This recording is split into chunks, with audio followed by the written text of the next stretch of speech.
Bienvenidos a un nuevo capítulo del programa Más Conocimiento de Campus TV y la Dirección de Investigación de la Universidad de Talca. En esta, la 9ª temporada del programa Más Conocimiento, estamos conversando con investigadores e investigadoras de nuestra institución. En este capítulo vamos a conversar con dos académicos. Con la doctora Margarita Gutiérrez conversaremos sobre la síntesis de moléculas que eventualmente podrían transformarse en fármacos para el Alzheimer. Y con el doctor Guillermo Esmeda, también del Instituto de Química, conversaremos sobre cómo caracteriza las moléculas que están en el interior de las plantas y vegetales. Acompáñenos a Más Conocimiento.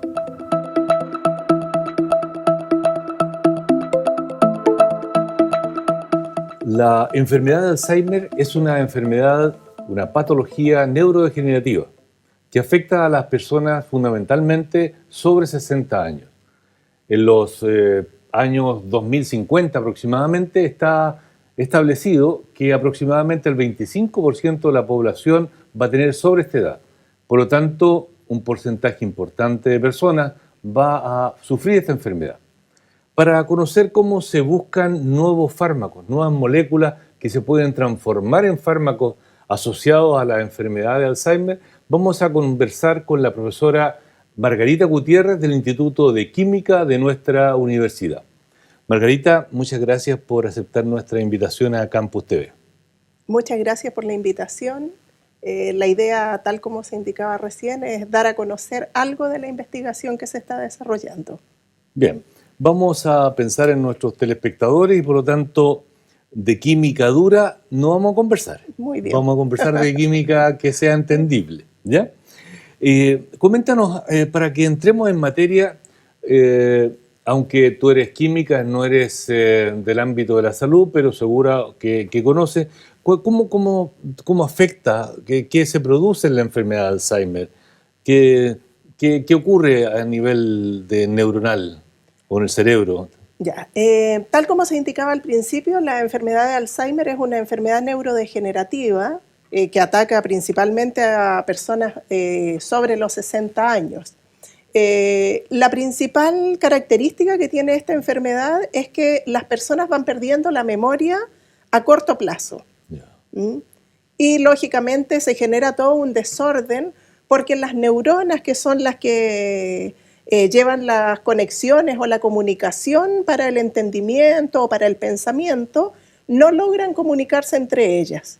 Y por lo tanto empiezan a olvidar, empieza esa cajita de los recuerdos que tenemos en nuestra cabeza, empieza a cerrarse y los recuerdos desaparecen. Cosas tan simples como, no sé, reconocer a los hijos, reconocer a la familia, todo eso pasa a ser una cosa realmente compleja para las personas que padecen esta enfermedad. No afecta solamente a la persona que la padece, sino que afecta lógicamente a todo el núcleo, al núcleo familiar. Y es una enfermedad, exacto, sí, porque a la larga la persona que padece esta enfermedad pasa a ser totalmente dependiente de alguien. Son personas que no las dejan salir solas a la calle porque se desorientan fácilmente, no saben llegar a una dirección. Claro. De repente hay cosas tan simples como dónde quedaron las llaves, que lógicamente a uno, sin estar todavía pisando los 60, se le olvidan, pero para ellos se le olvidan cosas, no sé, pues apagar el gas de la cocina. Y lógicamente caen en situaciones de bastante peligro, por lo tanto necesitan ahí una atención las 24 horas. ¿Esta enfermedad afecta a hombres y mujeres? Sí, sí. O sea, afecta fundamental o principalmente sobre 60 años, pero ambos sexos. Sí. Antes se consideraba que, no sé, cuando no se conocía todavía la enfermedad como tal, se clasificaba como demencia. O también a los abuelitos a lo mejor le decían, no, está arteriosclerótico. Entonces empezaban con todo ese tratamiento, pero no se tenía claro cuál era la enfermedad. Ahora se sabe bien cuál es la patología y se buscan algunas estrategias para tratar de dar una mejor, un mejor estado de vida a la persona que la padece. De alguna manera frenar un poco la evolución. Exacto. El desarrollo de la enfermedad. Sí, sí. Margarita, en el ámbito de la de la química, tanto de productos naturales como de síntesis, en la que trabaja el instituto en general. ¿A ti por qué te motivó a ir hacia búsqueda de moléculas que eventualmente podrían servir de base para desarrollar un fármaco asociado al Alzheimer? Yo creo que lo que me motivó principalmente es haber leído un poco y darme cuenta de que es una enfermedad que sí o sí todos vamos a llegar a padecerla. Así como está nuestro estilo de vida, los hábitos alimenticios, y tiene también cierto factor genético. Entonces, todos estamos así como predispuestos en cierto grado a padecerla. O sea, el hecho de que en pocos años más un alto porcentaje de la población, la cuarta parte de la población, Sí. va a ser adulta mayor, personas mayores, tú dices, la cantidad, el número absoluto de personas con Alzheimer va a ser importante. Exacto, y es algo preocupante a nivel de salud, porque a la fecha existen algunos tratamientos para la enfermedad, pero todos los tratamientos que existen son paliativos. Es decir, se detectó la enfermedad y vamos a tratar de que no avance. Pero no hay nada que sea curativo, y el problema que se ha detectado en esos tratamientos paliativos que existen es que generan muchos efectos adversos. Se generan algunas situaciones así como de crisis nerviosas bastante feas para los pacientes, inapetencias, trastornos en el sueño.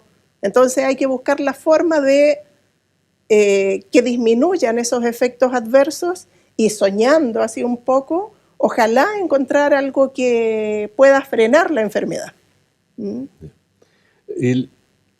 Cuando alguien piensa, vamos a buscar moléculas, o sí, moléculas, voy a decir en plural, ¿ya?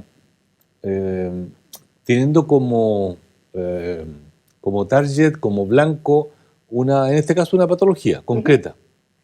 Pero sabemos que hay muchas patologías y por lo tanto hay muchas personas en el mundo químico, bioquímico, científico en general y farmacéutica que están buscando fármacos.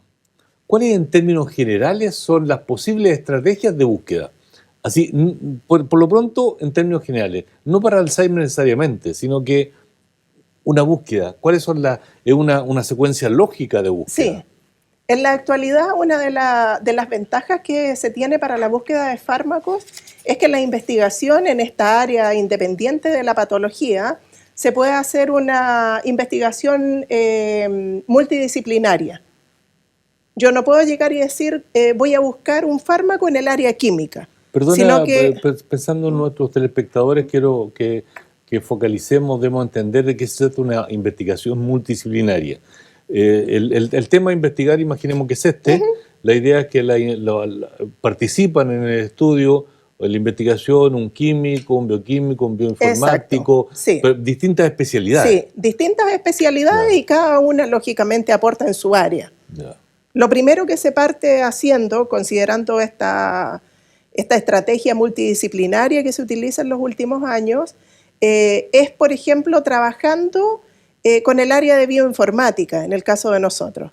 ¿En qué consiste esa área? Principalmente buscar en bancos de proteínas, buscar una estructura de una proteína que nos interese, y después a esa proteína que ya se conoce, empezar a colocarle distintas estructuras químicas, todo esto computacionalmente, ¿ya? Diseñarlo ahí y ver si esta molécula que yo estoy planeando sintetizar encaja bien en el sitio activo. Entonces eso es lo primero, y después de todas las que encajen bien, se va a seleccionar cuáles es factible de sintetizar en el laboratorio, porque a veces puede entregar una molécula súper potente, pero después uno trata de armarla, de sintetizarla en el laboratorio, y la síntesis es prácticamente inviable. Entonces, de todas las posibilidades que nos entrega el trabajo computacional, uno llega y hace el análisis químico y dice, listo, esta, no sé, pues entregó 50, y uno dice, estas 15 yo las puedo llegar y armar en el laboratorio, hacerlas, ¿ya? Una vez que uno tiene esas 15 moléculas, por dar un número, ahí participa el área de bioquímica y de farmacología. Se sintetizaron las moléculas, se demostró que tienen la estructura que se está proponiendo y ahora se le pasan al bioquímico o al tecnólogo médico, al farmacéutico para que las evalúe y para que vea corrobore la acción biológica. Exacto, para que vea si realmente lo que ese diseño computacional nos entregó para trabajar realmente cuadra con lo que después se lleva al laboratorio. Y en el caso concreto de lo que tú estás investigando, esto de búsqueda de moléculas que podrían eventualmente transformarse en fármacos asociados a la enfermedad de Alzheimer, en la parte bioinformática, ¿con quiénes estás trabajando? ¿Con la unidad o departamento de bioinformática? Sí. ¿O ustedes mismos en química tienen gente que trabaja en bioinformática? No, trabajo con algunos investigadores de aquí de la universidad, del área de bioinformática, y también con un grupo de la Universidad Andrés Bello. Ya. Ellos son los computines, podríamos decir ahí, y ellos son los que hacen todo el trabajo computacional y después todos esos resultados pasan a nosotros acá en química para seleccionar y ver qué es lo que se puede hacer en el laboratorio. A propósito de... Imaginemos que ellos te dan una molécula, dicen, ¿sabe que esta molécula es la más adecuada? ¿Ya? Y tiene una cierta cantidad de componentes dentro de la molécula, para no nombrar ningún radical en particular. Ahora, en general, ¿ustedes en forma dirigida pueden sintetizar esa molécula? Sí, ahí hacemos un proceso que se conoce con el nombre de retrosíntesis. ¿Cómo es eso? Que es, normalmente uno cuando sintetiza parte de los núcleos pequeñitos y los va juntando para armar algo grande. En este caso lo hacemos al revés. Partimos de una molécula grande y vemos cómo se pudieron unir todos esos átomos que tienen esa estructura, a partir de qué. Y ahí hacemos la síntesis hacia atrás, la retrosíntesis. O sea, le van sacando partes. Exacto. ¿Qué cosas o qué sustancias de partida nosotros necesitamos para después irlas juntando, armando el rompecabezas y llegar a la estructura final? Hay un concepto que se utiliza entre la gente que se dedica a los fármacos, que es un fármaco multitarget. ¿A qué se refiere un fármaco multitarget? Un fármaco multitarget es una sola molécula que puede actuar sobre dos blancos terapéuticos distintos. Aterrizando así a algo más cotidiano, la aspirina, por ejemplo, la podríamos considerar un fármaco multitarget.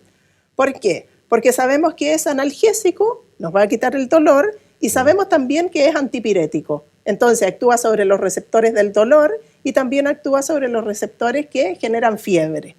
Entonces está actuando sobre dos blancos. ¿Ya? Le agrego a la aspirina un tercer blanco. Tiene muchos. Permíteme desde el área de trabajo, que inhibe la función de las plaquetas. O sea, tenemos tres targets de esa misma molécula. Exacto. Eso es un multitarget. Exacto. Bien. Puede actuar sobre dos blancos, sobre tres blancos, sobre cuatro blancos. Ahí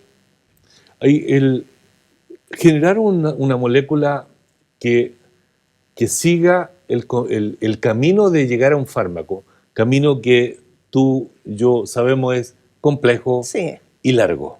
Da que hacer. ¿Ah? Complejo y largo. Sí. Según mi antecedente, llegar a desarrollar un fármaco lleva del orden de los 15 años. Exacto. ¿Ya? O sea, es complejo, sin duda. ¿Ya?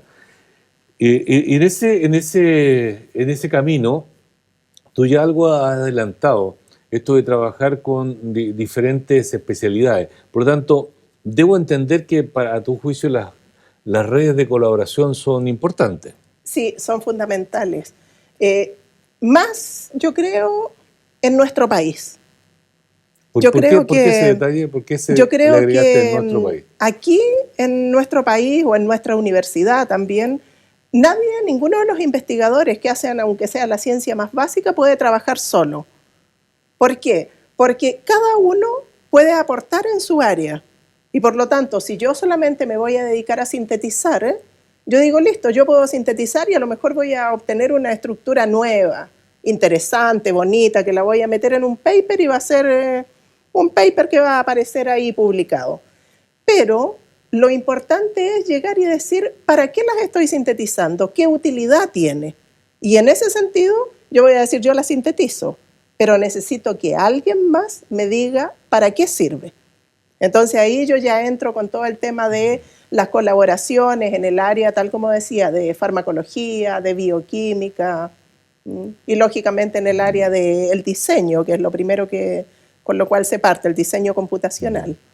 Claro, esa sería una colaboración interdisciplinaria. Exacto. Pero incluso entendiendo y compartiendo contigo cómo se gana, cómo se enriquece una investigación al hacerla interdisciplinaria, pero en el ámbito de la química, por ejemplo, colaboración entre químicos a nivel nacional y eventualmente a nivel internacional, ¿puede ser importante también para esta etapa, para este proyecto, ¿no? Para este tipo de proyectos? Sí. Y yo lo he valorado sobre todo estos 2 últimos años, que hemos sufrido porque de repente uno, acá en la universidad, por ejemplo, teníamos nuestro instituto cerrado por la cuarentena, por la pandemia. Entonces, yo estaba en el laboratorio, pero sintetizando compuestos, y yo decía que los estaba sintetizando a ciegas, porque no tenía los equipos como para llegar y que me midieran una determinada propiedad que me interesaba. Entonces ahí, ¿qué es lo que hacía yo? Listo, le escribía algún contacto, algún, no sé, de Santiago, de Concepción, de Antofagasta, químicos también, y le decía, tengo tales muestras y necesito, no sé, tal equipo para asegurarme de que las moléculas que yo digo realmente son y tienen la estructura que yo propongo. Entonces ahí las redes sirvieron, pero mucho. Y en términos generales, ¿qué tipo de equipamiento se requiere para esta etapa de búsqueda de la molécula? Utilizamos resonancia magnética nuclear, que la resonancia lo que nos entrega es parte de la estructura. Nos entrega la cantidad de protones, la cantidad de carbonos que tiene presente y el tipo de carbonos o de hidrógenos que están presentes. Utilizamos espectroscopía infrarrojo, que nos entrega cuáles son los grupos funcionales o los átomos distintos de carbono y de hidrógeno que están presentes. Utilizamos también espectrometría de masa, que nos dice cuál es la masa. O sea, son todos equipos, voy a decir, bastante especializados. Exacto. Y de alta gama, podríamos decirlo, ¿no? Sí. No son centrífugas ni pHímetros, son equipos especializados. De partida son equipos grandes que están por ejemplo, el RMN tiene que estar en un espacio donde no existan radiaciones electromagnéticas, porque de lo contrario los experimentos no dan. Margarita, y ya acercándonos al terminar de esta conversación, ¿en qué etapa se encuentra la investigación? Esta en particular, de ir avanzando hacia la búsqueda de moléculas que podrían representar un avance para acercarse a un fármaco para enfermedad de Alzheimer. En este momento se tienen ya, la mayoría de las moléculas propuestas están sintetizadas. Entonces, lo que se está haciendo ahora, hay algunas que se están evaluando acá mismo en Talca, en la universidad, y otras las he enviado fuera para que puedan llegar y evaluarlas y, lógicamente, ahora que ya sé la estructura que tienen, verificar si realmente sirven para algo y cumplen con ese objetivo que tiene el proyecto de ser multitarget. Y cuando, en este caso, el multitarget el propósito es un multitarget a propósito de la enfermedad, es decir, tal vez distintas estructuras, distintas proteínas que participan en la fisiopatología de la enfermedad. Exacto. La enfermedad, por ejemplo, por dar algunos nombres, en muchas ocasiones tiene algunas enzimas que se encuentran alteradas, algunas proteínas. Y estamos viendo si son capaces de unirse a esas proteínas y generar algún efecto. Bien, muy interesante. Bueno, entendiendo que es una tarea muy difícil, te deseo el mayor, de los éxitos en las próximas etapas que vienen. Gracias, Margarita, por aceptar esta conversación para más conocimiento. Listo, muchísimas gracias por la invitación y espero que la información que se entregó sea clara y sea de utilidad. Sí, utilizaste un lenguaje que la gente lo va a entender. Ah, qué bueno. Lo cual se agradece. Muchas gracias, Margarita. Estimados telespectadores, hemos conversado con la doctora Margarita Gutiérrez del Instituto de Química de nuestra universidad y hemos conversado sobre el desarrollo de nuevas moléculas para enfermedades. En el siguiente bloque vamos a hablar con el profesor Guillermo Esmeda, también del Instituto de Química, sobre un interesante tema. Acompáñenos en el próximo bloque. Espérenos.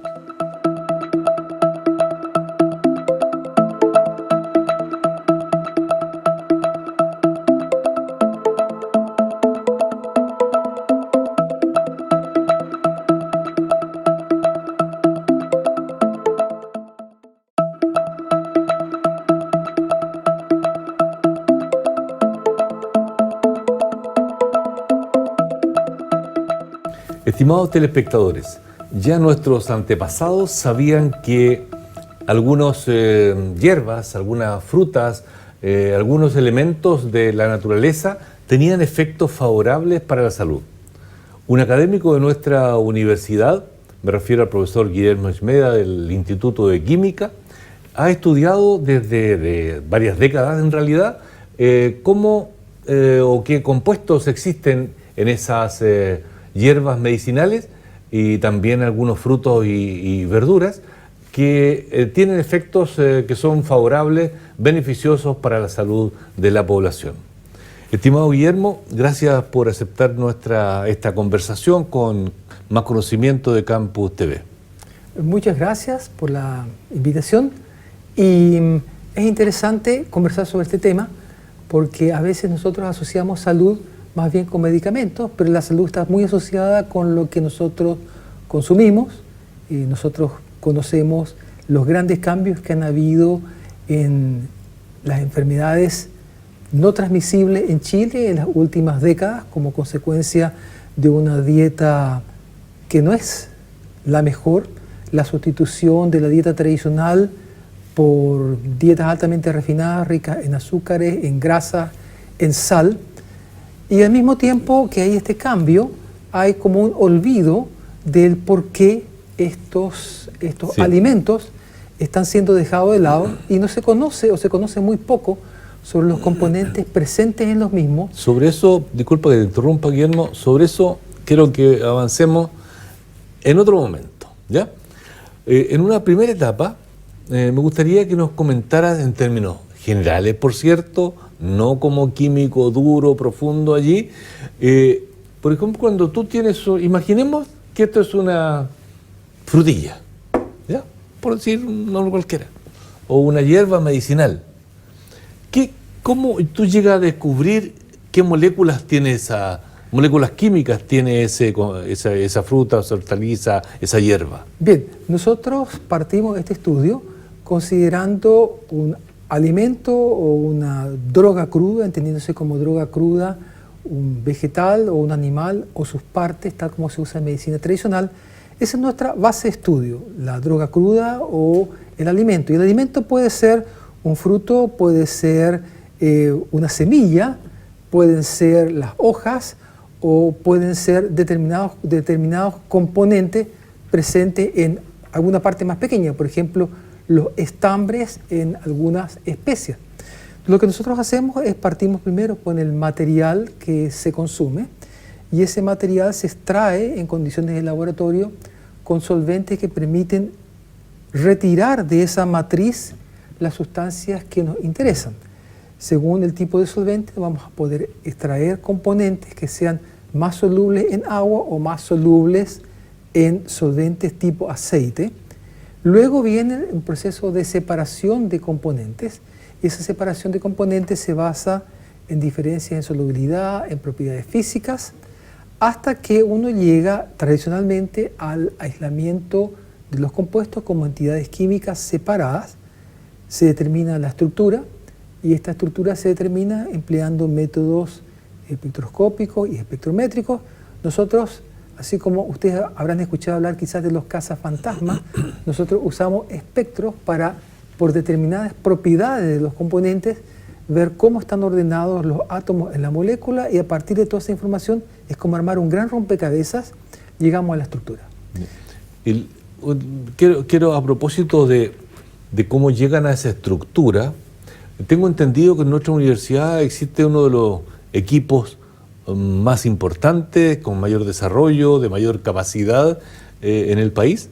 Bueno, para determinar la estructura de los compuestos, existen distintas alternativas. Cuando un compuesto es nuevo, es interesante trabajar en forma intensiva con resonancia magnética nuclear. En la Universidad de Talca tenemos un equipo de RMN de 500 MHz que tiene que echarse a funcionar. Esperemos que esté funcionando a vuelta de vacaciones. Y este equipo es muy importante porque nos permite conocer cómo están ordenados los átomos de hidrógeno, los carbonos, armar la molécula, determinar la estructura. Muy importante para tener una idea de cuáles son los componentes. Muchas veces nosotros encontramos aquí en Talca compuestos que nunca han sido descritos. Y es muy importante porque a veces uno piensa que todo está investigado, que todo es conocido, pero no siempre es así. A veces se conoce Guillermo, lo común. Guillermo, tú eres un bioquímico y dedicado a la química, con cercanías a la biología, pero químico de base profunda. Si uno tuviese que definirte, o si a mí me tocara definirte, Guillermo Esmeda es un químico destacado y que estudia esto en particular. Pero yo tengo que pensar en los telespectadores, ¿ya? Entonces, tú podrías hacerme una bajada, por ejemplo, porque tú me estás mencionando que ustedes logran identificar una molécula finalmente a través de RMN, por ejemplo, resonancia magnética nuclear, armando ese rompecabezas, un oxígeno por aquí, un carbono por acá, molécula, etcétera. Pero si yo te podría preguntar, ¿y qué tipo de moléculas generales son? Pero voy a acercarme al tema para dar a entender de qué es lo que me interesaría que explicara a los telespectadores. Macromoléculas como proteínas, carbohidratos, lípidos, ácidos ribonucleicos, ¿ya? Y esas son moléculas grandes, ¿verdad? Estas otras moléculas están en esa esfera, están en una esfera más pequeña. No, nosotros trabajamos con moléculas bastante más pequeñas. Bastante más pequeñas. Son moléculas, los ácidos nucleicos serían como el tamaño de un tren de carga con un montón de vagones. Nosotros trabajamos con moléculas más chiquititas. Ya. Moléculas más chiquititas, muchas de las cuales son parecidas a componentes que aparecen dentro de los ciclos metabólicos de los animales y de las plantas. Entonces son moléculas más pequeñas, son moléculas generalmente activas, juegan un rol en la supervivencia de los organismos, por algo no están de adorno, juegan un rol ecológico, juegan un rol de relacionamiento, un rol de adaptación al medio ambiente. A las plantas no les sirven para lo mismo que nos sirven a nosotros. Lo que les interesa a ellos es garantizar su supervivencia. Lo que pasa es que esos compuestos ejercen efecto biológico sobre otros organismos. Esos efectos pueden ser buenos o pueden ser malos. Hay gente que dice todo lo que es natural es bueno. No, no es así. Los venenos también son compuestos naturales y a mí no me gustaría ingerir estricnina o ingerir un alcaloide sumamente tóxico o tetradotoxina, que es generalmente fatal, y son productos naturales.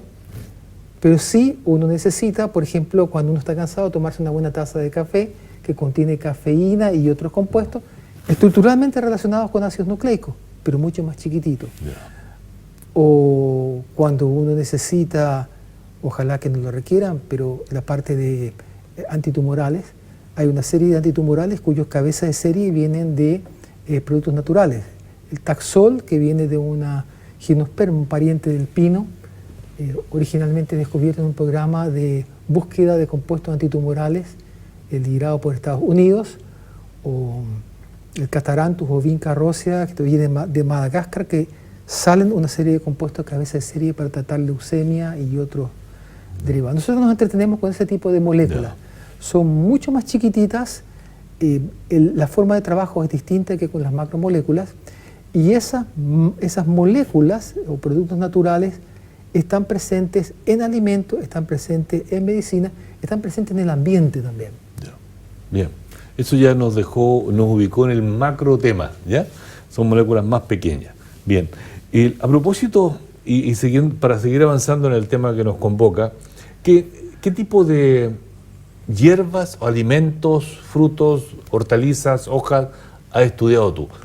Yo sé que hay un largo recorrido de investigación, Bien, pero nombra algunas. A ver, nosotros partimos de hipótesis de trabajo basada en la observación y la vivencia y convivencia con la población sudamericana, incluyendo los nativos americanos, los mestizos y los indígenas. O sea, mucha información que nosotros hemos traído al laboratorio como hipótesis viene de una interacción respetuosa y caminar al lado con grupos indígenas. Y esto va desde el Chaco paraguayo hasta el Cerrado en Brasil Central, trabajos en el Pantanal, en el nordeste argentino, en Chile. Ha sido toda una vivencia de acercamiento a las Américas, acercamiento a lo que somos nosotros, buscando identidad en lo que hacemos, y por eso también elegimos como tema de trabajo lo que nos representa a nosotros como continente. Y ahí están las plantas alimenticias que eran usadas como recurso para comer comestible antes de la llegada de los invasores europeos. También plantas que son cultivadas, pero con mucho más interés en las plantas nativas. ¿Por qué plantas nativas? Porque si nosotros queremos competir con los grandes centros de investigación, tenemos que hacerlo buscando lo que es diferencial. Y lo que es diferencial no es copiar lo que hacen los norteamericanos o los británicos o el hemisferio norte, sino ser nosotros mismos. Y en ese ser nosotros mismos significa cuál es nuestra riqueza biocultural, cuáles son nuestros recursos fitogenéticos, y con esos recursos trabajamos. Y tú, entendiendo que esa es la línea macro de trabajo, ¿tú podrías nombrar algunas hierbas o algunas frutas que has trabajado? Sí, nosotros podríamos comenzar desde los estudios con los algarrobos y los chañares del norte de Chile y de Argentina, porque nosotros trabajamos mucho con colegas de Argentina. Para nosotros lo importante es el problema y el ámbito geográfico. Hubo una época que no habían las fronteras que existen hoy en día. Eran seres humanos que cruzaban de un lado a otro la cordillera, intercambiaban semillas, intercambiaban conocimientos, cultura, y hay elementos comunes. Estamos en una etapa crucial de la humanidad con respecto al uso del agua, la escasez cada vez mayor de este recurso, la desertificación creciente, y muchas de las plantas que eran usadas como alimento en zonas semidesérticas están adquiriendo un rol muy importante. Por ejemplo, la química del copao, especie del norte de Chile, la hicimos nosotros. También algarrobo, chañar, correspondiente a Chile, y en colaboración con gente argentina, también la hizo nuestro grupo. La química de la frutilla chilena, lo que son los metabolitos secundarios, fenólicos, taninos, flavonoides, también viene de nuestro grupo, la frutilla blanca y la frutilla roja. Y no solamente la química de lo que aparece en la frutilla, sino cómo se modifican los componentes según el proceso de digestión, porque también ahí nuevamente hay una visión sesgada en cuanto a ciencia. Muchas veces uno piensa, a ver, nosotros consumimos esto, vamos a ver los componentes que hay en este vaso de agua, pero resulta que los componentes que están en este vaso de agua podrían ser los componentes activos, pero los componentes activos podrían ser el producto de modificación estructural de lo que hay aquí adentro por el proceso digestivo, o por los microorganismos que hay dentro del tracto del intestino. Entonces, eso también nos ha ocupado en la última década, y hemos encontrado cosas fascinantes. Por ejemplo, cómo cambia la composición, cómo cambian las actividades, y resulta que muchas moléculas no son activas tal como uno las ingiere, sino que lo que es activo es en aquello en lo que se transforman como consecuencia de los procesos digestivos. Y a propósito, está muy interesante eso, Guillermo, y siguiendo con las moléculas esas, algunas moléculas que tú puedas recordar, algunas, solo citar algunas moléculas y asociarlas con algún efecto biológico. Bueno, nosotros tenemos ahí una serie de productos, porque nosotros hemos trabajado desde componentes de semilla, por ejemplo, desde la araucaria y la avellana chilena, pasando por preparados tradicionales amazónicos que se usan como afrodisíaco, incluyendo preparados de sapos sudamericanos, que algunos de ellos se usan en rituales y otros se usan en preparados para tratar cáncer. Y hemos encontrado una química, pero fantástica. Hubo un momento cuando nosotros comenzamos esos estudios que se conocía prácticamente nada, Y me preguntaba, ¿por qué no se conoce más sobre esto si en China hay estudios tan importantes sobre este tema? Y resulta que no se conocía porque la gente no había trabajado con los métodos apropiados. Y eso llevó a toda una serie de descubrimientos en cuanto a compuestos que tienen actividad sobre células tumorales que vienen de la sustancia de defensa de sapos, por ejemplo. O sea, eso no significa que uno tiene que comer un sapo, es una sustancia de defensa. En China se usan como drogas crudas para tratamiento de distintas enfermedades, incluyendo cáncer de hígado, preparados de veneno de sapo. Solo que estos venenos de sapo están identificados los componentes, están cuantificados, y estas drogas crudas se usan en forma similar a lo que se usa en la medicina occidental. Es todo un desarrollo distinto al desarrollo que viene a Sudamérica como influencia de una forma de ver la parte terapéutica. Interesante. Y actualmente, ¿con qué tipo de productos están trabajando principalmente? Nosotros en este momento estamos trabajando con algunos productos súper entretenidos. Estamos trabajando con productos muy chilenos, por ejemplo, los porotos chilenos. ¿Con los porotos? Con los porotos chilenos. Porque resulta que los porotos son cultivos que fueron desarrollados en especial en América del Sur y América Central. Entiendo que hay muchas variedades. Muchas variedades. Y dentro de estas variedades de porotos hay como razas que vienen de la zona de la cual se seleccionaron. Por ejemplo, hay una raza que corresponde a América Central y México, y en América del Sur hay razas de poroto en el norte que corresponderían a Nueva Granada, Colombia, Venezuela, Ecuador, otro grupo que corresponde a Perú, Bolivia, y otro grupo que corresponde a las landraces o razas locales de Chile. En la época en que estas plantas se seleccionaron como cultivo, no existían esos países, pero sí existían seres humanos que iban intercambiando y llevando semillas de un lugar a otro. Y estas landraces o estas razas locales tienen componentes distintivos. Cuando uno come un poroto de las landraces Chile, no está consumiendo necesariamente los mismos porotos que cuando uno come un frijol de México o cuando uno consume un frijol cultivado en Estados Unidos. Y la otra, que a propósito de eso, que nombraste estas razas distintas de poroto, y esa diferencia en estas razas, ¿cómo fueron surgiendo? ¿Por el medio ambiente? ¿Porque se van combinando entre ellas? Selección natural. Selección natural. ¿Y selección por qué? Porque a medida que los seres humanos van bajando del norte al sur del continente, el ambiente cambia, entonces tienen que buscar accesiones o variedades o semillas que se den bien en días más cortos o en días más largos, que requieran más agua, menos agua. Y hay todo un tema que es un tema pendiente, que es qué pasa con los derechos de propiedad de aquellos que fueron realmente los que cultivaron, los que desarrollaron esto. ¿Deberían ir como patrimonio de la humanidad o deberían pertenecer a empresas que han colectado este material de los campesinos? Estas plantas, frutos, etcétera, y moléculas que están allí en ellas, entiendo que ancestralmente las personas fueron descubriendo que algo bien le hacía, tal o cual, ¿verdad? Sí. Y en los tiempos más contemporáneos, como en el caso tuyo, se descubre que en el interior de esa planta, o la hoja o el fruto, existe molécula A, B, C o D que tiene un cierto efecto biológico. Sí. O sea, se explica por qué el efecto que antes ya veían, pero sin saber por qué, se logra ir explicando ahora. Claro. ¿No? Y hay otras cosas que son fascinantes. Por ejemplo, las tecnologías usadas para convertir algo que es tóxico en algo que no es tóxico. Para conocer esto, hace falta vivir con la gente. Eso no está muchas veces en el libro. Hace falta convivir con las personas, caminar con los grupos nativos de Sudamérica, aprender con humildad de ellos, y luego cuando uno lo lleva al laboratorio es fascinante. Por ejemplo, un fruto que es muy tóxico, se hierve 2 o 3 veces con cambio de agua, y después de eso, este fruto que era tóxico puede ser comestible.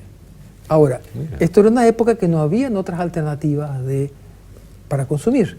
Hoy en día es más fácil comprar fideo, comprar arroz, hervirlo, mucho más rápido. Pero también uno tiene que preguntarse, ¿qué vamos a cultivar en las zonas áridas? Que es el futuro que se nos viene. Entonces vamos a tener que volver a mirar para atrás y aprender de los antiguos. Sí. A propósito de lo que estamos conversando de estas moléculas y las moléculas que están en el interior de estos productos vegetales en general, a tu juicio, ¿tienen en los tiempos actuales, tienen un rol en la prevención de ciertas enfermedades y eventualmente en el tratamiento a propósito de alguna molécula? Sí, estos compuestos, aquí nuevamente hay una paradoja. Había una vez una sociedad en la cual se cultivaba y se consumía lo que se producía. En Chile se cultivaban lentejas, se consumían lentejas.